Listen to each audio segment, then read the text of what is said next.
Let's update you on the tariffs. Chinese President Xi Jinping is going to Vietnam, Malaysia, and Cambodia. Hey, President Xi, let me just break it to you. Those folks have no money at all. Okay, they cannot help you. They're not gonna buy your stuff because they don't have any money. All right, and so I don't know why you're going there because now maybe he's trying to sneak in Chinese goods under the Vietnamese label, but that's going to be easily exposed. So I don't even know what this is. You know, if China loses the U.S. market, and I still believe there's going to be a détente here, it's hosed. It's just screwed. Because we have the money. We buy the stuff. The Malays aren't going to buy your stuff. They don't have any money. All right, so he's over there. Trump economic advisor Kevin Hassert says that dozens of tariff deals are going to be made shortly. And the quote is, "The progress has been astonishing." Okay. Now, all of the other broadcasters after I just reported that would have said, "We'll see." But I don't say "we'll see" because it's a cliche and it's stupid. This is what President Trump is saying. Told me directly. So Hassert is saying what the president's saying. Okay, let's get some other perspective on this. Now, you may know Eric Bolling. Don't bring him in yet. I just want to give his background first. So Eric Bolling, when I was at the factor at Fox, he would sub for me, and the ratings would go down. But, you know, they went down for everybody. That's sub for me. But he did a decent job. I mean, you know, he ran a show.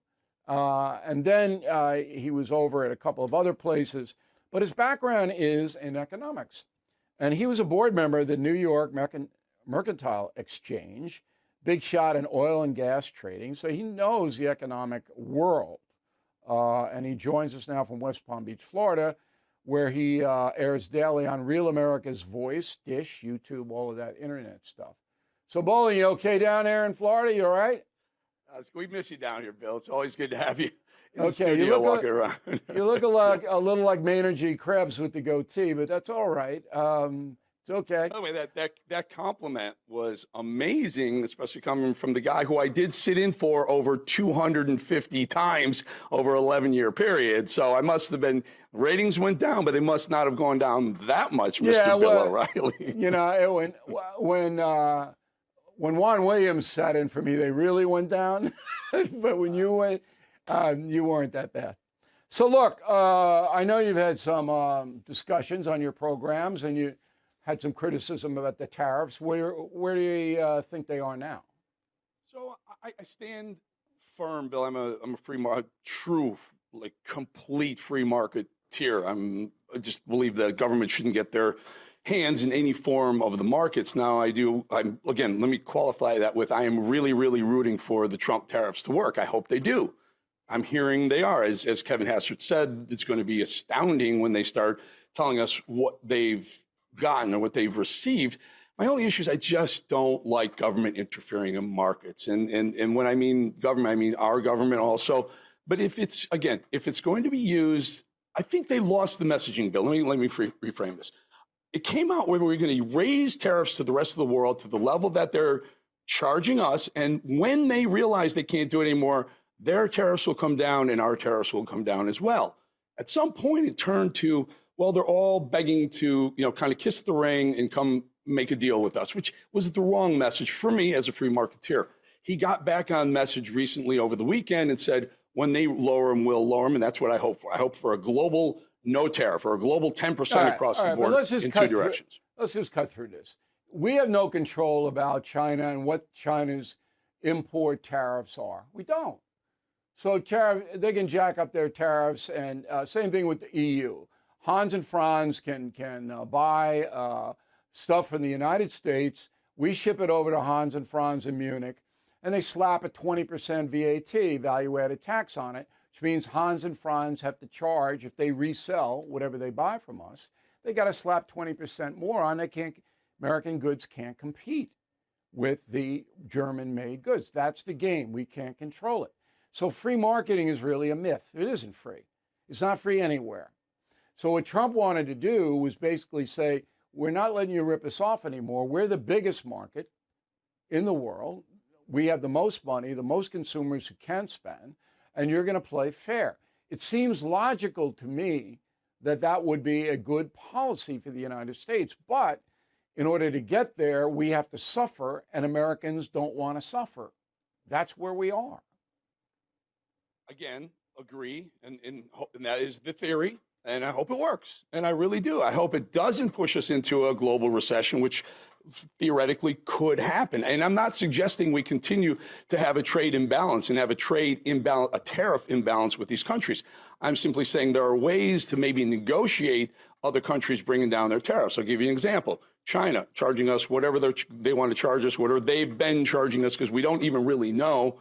We can talk about this number that they came up with China's charging us at 32%, which, to be honest with you, they made that up, but they used a different metric, not what they told us. Regardless, what we could do is China needs oil. We have a ton of oil. We can produce more oil. We can say, China, you lower your tariff, our export tariff, your import tariff, U.S. goods going to China, lower it to a reasonable number. Let's call it 20%, and we'll only put a 20% tariff on the oil we'll send you, and we'll send you a ton of liquefied natural gas. That's what will eventually happen. But China isn't benign, okay? They don't want to give up their unbelievable trade advantage, not only with the United States, but everywhere else. They don't want to give it up. But the mistake that I think the Trump administration made was this. They tried to do it too fast. Instead of knocking down Canada and Mexico, then going to the EU, then going to China, or whatever order you want to put it in. And along the way, explain every step to the American people, which they could have done, all right? Instead of this tsunami all at once that panicked the worldwide markets, that led to the stock market going down.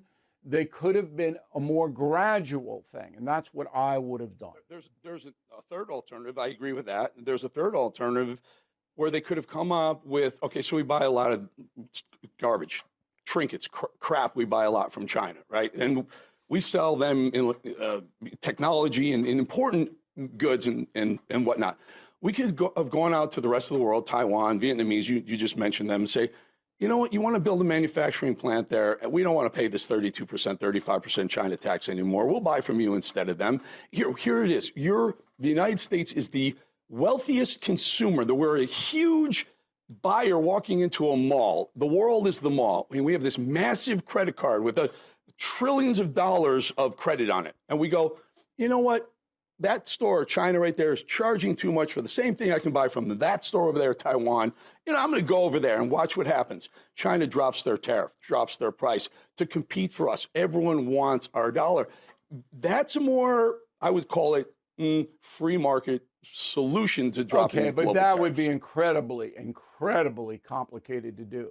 Now, NVIDIA out of Taiwan just announced today it's going to build a big chip plant in the United States. That's a huge victory for the USA, by the way. Enormous. Do you believe that? Do I believe they will do it? Yes, I do believe that because he made the deal. I hope they do too. The CEO made the deal directly with Trump. No, it's inconceivable that they wouldn't do it now. Well, so Apple says we're going to do $500 billion. We're going to build here.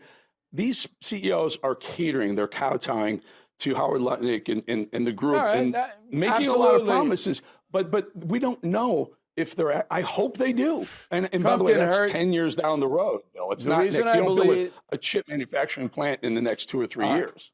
Look, the reason I believe it'll happen is Trump can hurt them. Yes, Trump is out come 2028, but he can hurt them now if we don't see progress and fast progress, and he will. You go back on a deal with Trump, he's going to find a way. Anyway, Bolling, we're glad you're doing well down there. Retribution or revenge? If you lie to the president of the United States about intentions, that's retribution. You know, fool me once, shame on you. Fool me twice, shame on me. That's retribution. Glad you're doing well down there in South Florida, Bolling. Okay. Love it, Bill. Right, we'll talk soon again. Thanks for helping us out. Yes, sir.